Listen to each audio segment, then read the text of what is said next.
दोस्तों आज की कहानी जर्मनी के एक ऐसे तानाशाह की है जिसे पूरी दुनिया हिटलर के नाम से जानती है। हिटलर जर्मनी का सबसे क्रूर तानाशाह था जिसने पूरी दुनिया को हिलाकर रख दिया था और आज के समय में इससे हर कोई नफरत करता है। इसकी वजह से हजारों लाखों नहीं बल्कि करोड़ों जाने गई। हिटलर वह शख्स था जिसकी वजह से दुनिया को सबसे ज्यादा नुकसान पहुँचाने वाला वर्ल्ड वॉर शुरू हुआ था। तानाशाह हिटलर का खौफ इतना ज्यादा था कि न सिर्फ जर्मनी के लोग बल्कि पूरी दुनिया उसके नाम से कांपती थी। लेकिन दोस्तों आज के समय में जिस हिटलर से पूरी दुनिया नफरत करती है वह अपने समय में बहुत ही प्रभावशाली नेता था। उसकी स्पीच में इतना दम हुआ करता था कि वह बड़ी आसानी से लोगों को इन्फ्लुएंस कर लेता था और यही वजह बनी कि वह इतनी बड़ी नाजी सेना बनाने में भी कामयाब रहा। एक आम आदमी से हिटलर दुनिया का सबसे बड़ा तानाशाह कैसे बना, चलिए जानते हैं इसकी कहानी के बारे में। इस कहानी की शुरुआत होती है 20 अप्रैल 1889 से,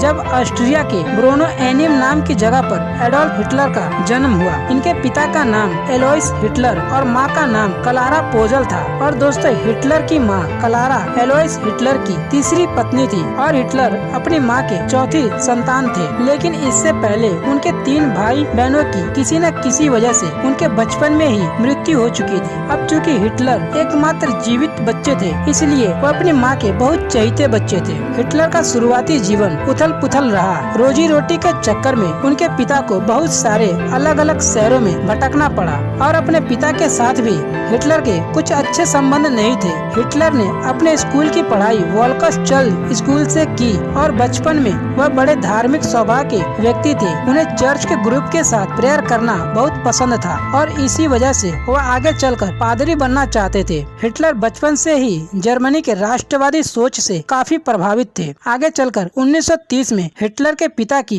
मृत्यु हो गई और फिर अगले कुछ सालों में उनकी मां भी चल बसी। अब हिटलर के पास कुछ भी नहीं बचा। वह एक वक्त के खाने के लिए भी मोहताज हो गए थे और पेट की भूख को मिटाने के लिए हिटलर ने कई छोटे छोटे काम किए। लोगों का कहना है कि यही वह समय था जब हिटलर के अंदर यहूदियों के प्रति नफरत पैदा हो गई। वर्ष 1913 में हिटलर जर्मनी के शहर म्यूनिक में शिफ्ट हो गए और वहाँ पर उन्होंने जर्मन आर्मी ज्वाइन करने के लिए अप्लाई किया और फिर 1914 में उनके एप्लीकेशन को एक्सेप्ट किया गया। अब चूँकि उन्हें जर्मन राष्ट्रवाद पहले से ही पसंद थी इसलिए उन्होंने जर्मनी के लिए युद्ध में बहुत अच्छा काम किया।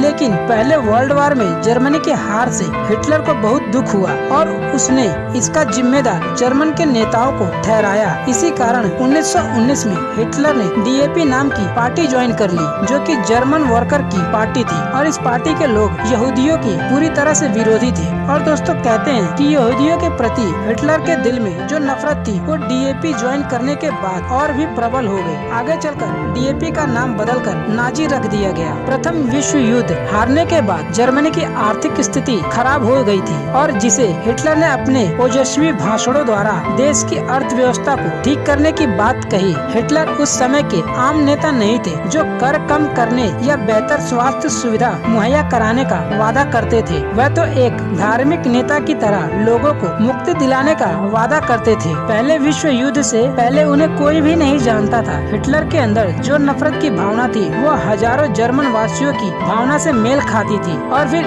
उसकी बड़ी बड़ी बातों के कारण लोग उसे एक महान व्यक्ति समझने लगे। उसने सिर्फ यहूदियों को ही जर्मनी का दुश्मन करार दिया और उन्हीं के विरुद्ध बोलते थे और इस कट्टरपंथी भाषणों के कारण लोगों को लगने लगा कि हिटलर सारी समस्याओं से मुक्ति दिला देंगे। और फिर आर्थिक संकट में लाखों लोगों ने एक ऐसे व्यक्ति को अपना नेता मान लिया जो केवल इसलिए करिश्माई बन गया क्योंकि वह लोगों के डर, उनकी आशा और अपनी परेशानियों के लिए दूसरों को जिम्मेदार ठहराने की आदत का लाभ उठाना जानता था। और वर्ष 1923 में हिटलर ने जर्मन सरकार को गिराने का प्रयास किया लेकिन उसमें वह असफल हो गया और फिर 1924 में उसे राष्ट्रद्रोह के इल्जाम में 5 साल की सजा सुनाई गई। हालांकि उसे सिर्फ 13 महीने ही जेल में रखा गया। हिटलर के जेल से छूटने के बाद जर्मनी की आर्थिक स्थिति थोड़ी बेहतर हो गई थी और इसीलिए अब हिटलर को कुछ ऐसा करना था जिससे कि वह लोगों की नजरों में फिर से आ जाए और यह मौका मिला 1929 में जब जर्मन स्टॉक मार्केट बुरी तरह से नीचे आ चुका था, लाखों लोग बेरोजगार हो गए। अब हिटलर देश के इकोनॉमी को पटरी पर लाने का वादा करके लोगों की नजरों में छा गया। हिटलर ने 1933 में जर्मनी के चांसलर का चुनाव जीता और बस फिर क्या था, ताकत आते ही हिटलर ने अपना रंग दिखाना शुरू कर दिया और राष्ट्रपति की मृत्यु के बाद उसने खुद को राष्ट्रपति घोषित कर दिया। राष्ट्रपति बनने के बाद उसने अपने सैनिकों की ताकत बढ़ाने का काम शुरू किया और फिर उसने यहूदियों पर जुल्म करना शुरू कर दिया। यह अपने नफरत और जिद से लोगों को झुकाना चाहता था और 1939 आते आते इस जिद्दी तानाशाह ने अपने पड़ोसी देशों पर हमला कर दिया और इस तरह से दूसरा वर्ल्ड वॉर शुरू हो गया, जिसमें कुल 30 देशों ने हिस्सा लिया और इस युद्ध में करोड़ों लोगों की जान चली गई। शुरुआत में उसे जीत मिलती गई, मगर जैसे जैसे समय बीतता गया उसकी ताकत कम होती गई और हिटलर को भी शायद इस बात का एहसास होने लगा कि अब जर्मनी की हार निश्चित है, क्योंकि पड़ोसी सेना हिटलर के काफी करीब आ गए थे और हिटलर भी अब हार महसूस करने लगा और अपनी हार के डर से उसने 30 अप्रैल 1945 को खुद को गोली मारकर आत्महत्या कर ली और हिटलर की आत्महत्या के बाद से दूसरा विश्व युद्ध खत्म हो गया। हिटलर के कर्मों की वजह से हिटलर को दुनिया में 20वीं सदी का सबसे बुरा व्यक्ति माना जाता है। तो दोस्तों, यह थी कहानी दुनिया के सबसे बड़े तानाशाह हिटलर की। आपका बहुमूल्य समय देने के लिए धन्यवाद दोस्तों।